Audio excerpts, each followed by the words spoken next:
Good job, Netflix. You really managed to fuck everything up. Again. Amidst the coronavirus outbreak, I started rewatching the series and I was compelled to make a breakdown in which I'll be giving the best critique I'm capable of on the new Netflix Witcher series, as it literally baffles me still how they managed to lose so much potential. The show doesn't suffer from the deviation of the source material, the idiotic and political miscasting, the lying marketing, an overall bad plot all by itself, and idiotic directing ideas like time jumps that bring nothing to the show but make it trendy like Westworld or something. It suffers from all of these things. Then again, what to expect from the company and the showrunner who have managed to single-handedly tank Marvel property in mid-2010s? Yes, I'm talking of you, Lauren. Stay the fuck away from good source material, Lauren. If you want to make your own fucking stories, make your own fucking stories, Lauren. But I digress. Believe it or not, it's oddly difficult to give a quality critique to the digestive waste of the original plot that is presented here, like a good postmodernist piece of art that it is, due to option paralysis mostly. There are such a plethora of aspects in which the new Witcher series is a horrible elimination to filmmaking. I have settled to break down the plot and direction of the series per episode, discussing it firstly on its merits as an independent product, and then comparing it to the source material and wildly digressing in long rants on the disregard and destruction of the source material, as well as the big world-building problems that the show has. So of course I will start with the first episode, as it's literally mind-boggling how many plotlines were ruined in this episode alone. And after I'm done proving all my points, which I will, I'll give a summary to this dumpster fire of a show. But before I go on, I acknowledge that some people genuinely like this show, and I have only two recommendations to all you guys. Firstly, I understand that considering how much shit we are fed from the screens recently, it's difficult to keep a critical thinking mind and require consistent world building. I understand that weird, unsubstantiated directing ideas are pretended to be smart, so popularized by Christopher Nolan, who actually knows what he's doing. He uses these ideas to benefit the story, not just cuts up the timeline and throws it into a randomizer and sees what sticks. But please try to keep an objective mind to the inconsistencies and clear problems of a high-budget series with an amazing source material that was advertised to fill in the Game of Thrones void. Although, you know what? Considering how the show actually ended... And who has a better story than Bran the Broken? Yeah, they're doing a pretty good job. Secondly, if you really like the show, read the books. Or listen to the audiobooks. You can do that for free on YouTube, for crying out loud. You will not regret it. The first audiobook, The Last Wish, has similar runtime to Season 1, a time miles better spent to be sure of that. So, let's dive into this mutated pile of worthless garbage. Episode 1 starts with a dim white shot setting up a scene where the air is color graded and the backdrops are backdroppy. The camera switches to the water, to the alarmed deer, and where the fuck did they show up from? Seriously. What's up with modern movies forgetting how water works? It can be shallow or deep waters at the same spot. It cannot be both. But let me not be this critical immediately, although according to the trailer there must be better footage somewhere out there. Let's move on from here. After all, it's a matter of good tone to sacrifice logic for cool jump scares, isn't it? What's the point of having 8 limbs if you're only gonna use one at a time? It's like Kikimora knows of Geralt's plot armor. Although, to be completely honest, we've definitely seen worse fight scenes in good movies, so let me not hold on to this point for too long. And credit where credit is due, this is a beautiful shot. You can almost tell how much Henry Cavill actually enjoys playing The Witcher in here.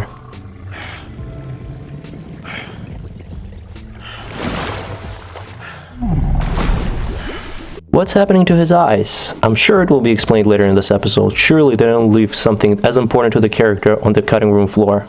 One awkwardly placed pun later. Today isn't your day, is it? We hit short, nicely done opening credits, followed by the Witcher on his way to the nearby town, riding his horse, alone, with no carriage. Apparently he left the Kikimora behind. Oh, he didn't? So Roach not only carries this 1,000-pound monstrosity on his back, but also manages to conceal it and have some space left for Geralt? Did Hermione release her line of bags in this world? Undetectable extension charm.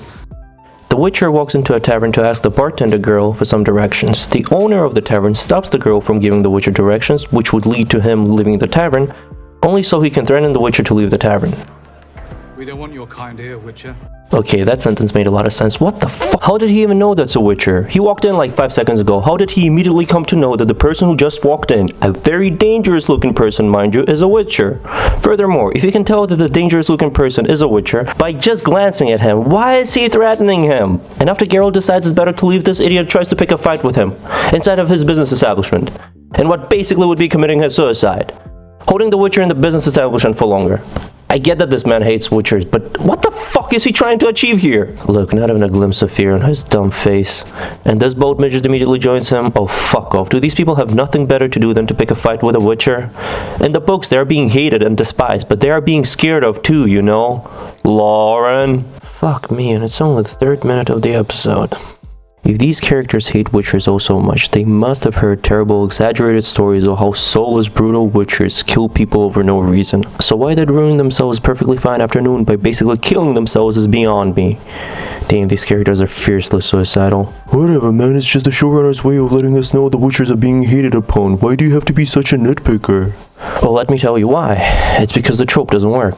This is the first interaction of Geralt with the society that we are shown, and it's not only nonsensical, but also gives us the wrong idea of what a witcher is. Once again, in the books, witchers were hated by many, just as well as anything that's unknown, deadly, and wants your money for help. But walking into a tavern wasn't quite like a black dude walking into a bar during the Jim Crow era, for crying out loud. And the way the show portrays it, it's more like a Jew walking into a Nazi bar. Although if they were to try anything, it would look like a very specific Jew walking to a very specific Nazi bar. 3 minutes into the episode and I'm already thinking of better movies. Needless to say, in the books, the scene never happened the way it's portrayed here. It happened much later in the Lesser Evil story, when Geralt purposely goes to meet Renfri and her gang, bored and drunk, confident in their numbers and skills, try to pick a fistfight with a witcher. There was no great hatred of the witchers, just curiosity and insults to stir the fight. Something that anyone who had ever had a fight picked with will recognize, and the tavern owner was too scared of the gang to open his mouth. But I guess we cannot expect Lauren to know how a bar fight feels, can we? And I want to stress that Geralt came to them to meet their leader. They weren't just desperate to threaten a witcher his life. That would be stupid. Character, motivations, Lauren. Never mind that the scene lost all of its humor.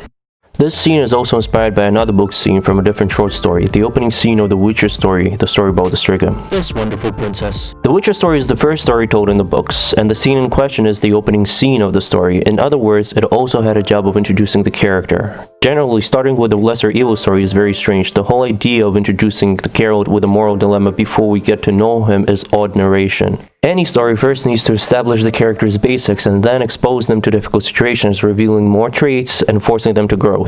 So, why, Lauren? You have a favorite one? Lesser Evil. That's one of my favorites too. In the Witcher story, Geralt purposely goes into a shady tavern in Vizima to pick a fight so he can promote his skills. Two drunks in the tavern decide to pick a fight with him because he's Rivian according to his accent, not knowing he's a Witcher and apparently not expecting him to slice them open immediately, which he did in 2 blows. On one hand, this is a Han shot first kind of a scene. It introduces the character as a cold-blooded badass.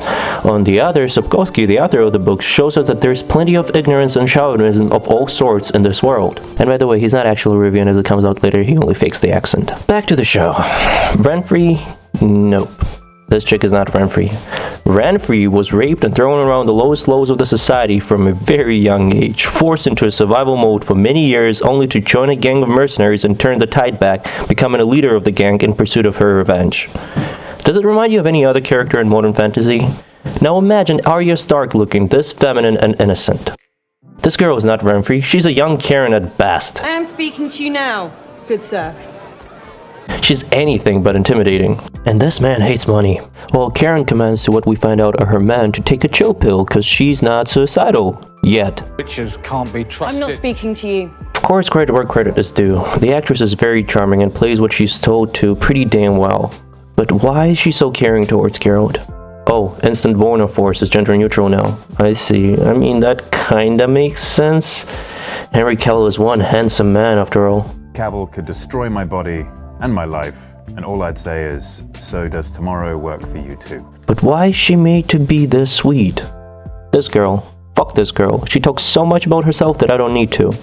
She said she's the alderman's daughter, that's all we need to know about her. They walk out to Roach, where she tells Geralt there was no contract for Kikimora since they are useful. Population control. Fucking what? This is not New Jersey, you idiots. This is Middle Ages. There can't be too much game for hunters. People are still actively starving all the time. If there is population control need be done, trust me, there would be enough people controlling it. See, this is what I mean when I say writers want to seem smart.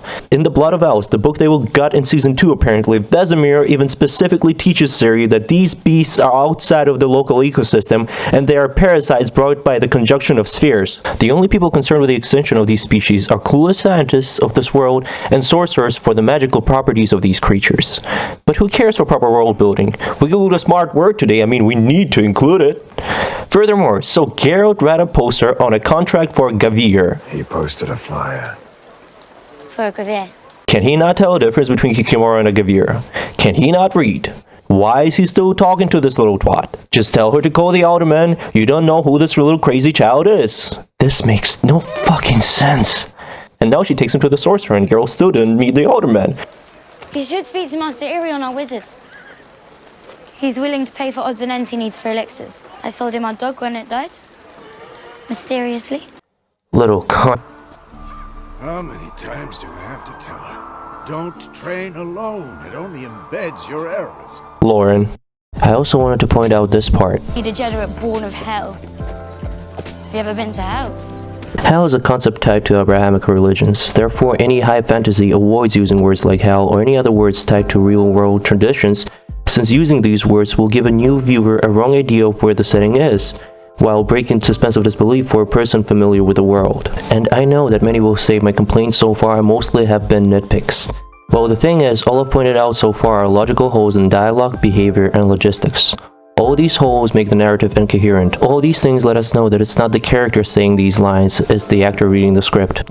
And there can be no stakes, no tension, no empathy to the characters since we are constantly reminded that any action is arbitrary. All reactions and all consequences will be whatever the author decides, and the characters are just dialogue devices at best with not even the simplest rules of reason considered.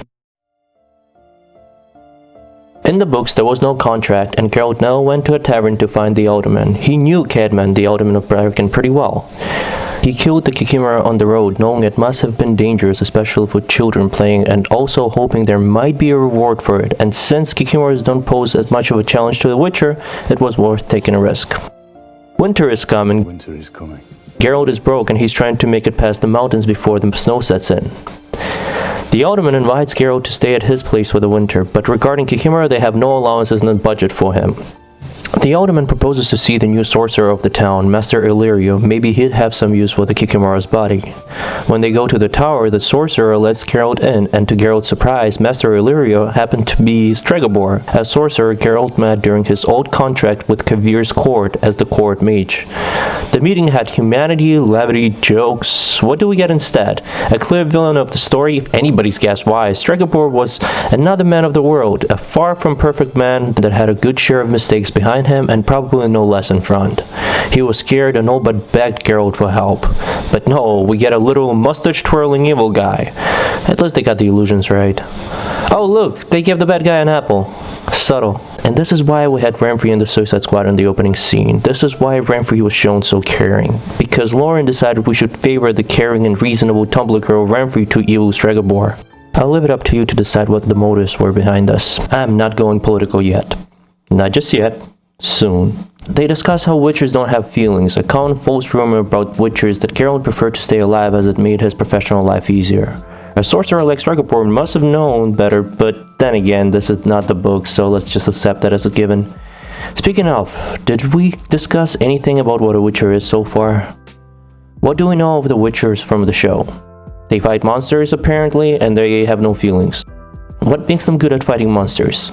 Are they good at fighting monsters? Why do people hate them? Is there a merit to that? What the flying fuck is up with his eyes in this scene? Questions this episode does not answer at all. And this whole dialogue is just so dry and forced down our throats. Fuck this nonsense. We are moved to Cintra, and we see a girl who, as we find out later, is a princess playing with some kids outside of the castle walls. Alone. For a loaf of bread. Pretending to be a commoner. How the fuck did the lioness of Cintra, the great and powerful Calanta, let her only granddaughter wander around streets with no security as a commoner? Needless to say, this is stupid on so many levels. Not only is this a very class-based, segregated medieval society where such behavior would cause prestige to the court, especially in the eyes of the people who gave their allegiance to it. Not only is it dangerous for cute young girls on medieval streets, not only ransoms were a thing back then too, you know, not only did Calante, as any ruler, had political opponents outside as well as within her kingdom, and disappearance of the sole heir or imprisonment and possible political re-education / forced marriage to get Cintra in a dynastical struggle would be a great prospect for many powerful people. But she could just been killed by a simple accident. This is just so stupid. And the show proves us these kids hate her later on, which I cannot blame them in, honestly. This rich twat is literally trying to win their brat, and she really seems to be dedicated to do so. And the show can't claim that she ran away or anything, according to the reaction and the ease with which the guards find her. And I can't get over this. Why is this rich girl playing for Brad with commoners? Not what you'd call a character to root for now, is she? Oh my god, this would fucking take forever. Okay, let me go through some of this stuff quick. Freya Allen actually looks pretty good as Ciri. She looks young and not yet as pretty as she will become, like many teenage girls usually do. Very accurate to the way she's described in the books. And she has this otherworldliness to her looks, something that Ciri should have since her features are very much of elven nature. This reminds me of elves. I understand they had to age her, but those lenses are horribly obvious. Her hair color by the books also should be gray, like that of Dany from Game of Thrones. Calante and Ciri are supposed to look alike, but they don't, because as the producer said in an interview, the difference in the looks between them is to show the lack of powers in Calante. It's okay, I'll roll with that, it's not a bad idea. But this is not a great Viking warrior, and this is not a powerful queen. This is a disrespectful loudmouth tomboy at best. But we'll keep these characters for the nearest future. They will soon find out the surprise, an expanding empire hell-bent on conquering the world that borders with Cintra attacked. How unlikely. Back to our Super Witcher and Twirly Stash. Twirly Stash tells the story of children born during the Black Sun, an eclipse, how they were supposed to be sent by Lilith, or cursed by Lilith, something to do with Lilith. Basically, they are mutated, they are evil, and magic doesn't work against them. And so they were put into towers and or killed. In the books, the big reason why some of these girls were killed is because the stupid knights would try to save the girls from the towers they were imprisoned in. Making fun of fairy tale tropes, of course, but whatever. Branfrey is one of these children of the Black Sun, which, if you think about it, sounds like a punk band. She's trying to kill Twirly Stash in revenge. Twirly Stash tries to convince Geralt to kill the punk, claiming it would be the lesser evil, but Geralt tells him all rock music is evil, prog or punk, and that he's more of a hip-hop guy. It's the motherfucking D-O-double-G! By the way, at this point, there were 3 unfunny jokes about Geralt needing new clothes. And you desperately need money for new clothes. That's enough to buy some new clothes. Where did you learn your trade, you stupid fucking cunt, you idiot? The authors realized the clothes have to look bad for this to make any sense. I mean, his armor looks like a cheap BDSM corset, no doubt, but it's not ripped or cut. As a matter of fact, the biggest problem with Super Witcher's looks is he's just too bloody fucking handsome. Legit. He can Superman this hoe. At least add some scars and give him actually bad clothes. The man is basically a 100-year-old bum on drugs. Back to Cintra, and this is the last time jump I'm going to be doing. It makes no sense for this review to be just as disjointed as the show itself. We are witnessing a ball, and it looks mostly nice. Moustek doesn't look anything like a druid is described, but it's fine. Not like we need world building or anything. Guardian force cross the armor pass. Headed to Sodom if they're smart. Why is Calante acting so hard? I haven't seen people overly act like this in a high school theater, for crying out loud. Never mind that if you look at the map, you'll know that there is no way to Sodom without taking Cintra first. You idiot! You won your first battle in Hotchbuzz when you were my age. 3,000 of my men died. Keep this in mind, it will come up later. Diversity hire! No, it's not the time yet. We'll speak of diversity hires later. I fucking promise.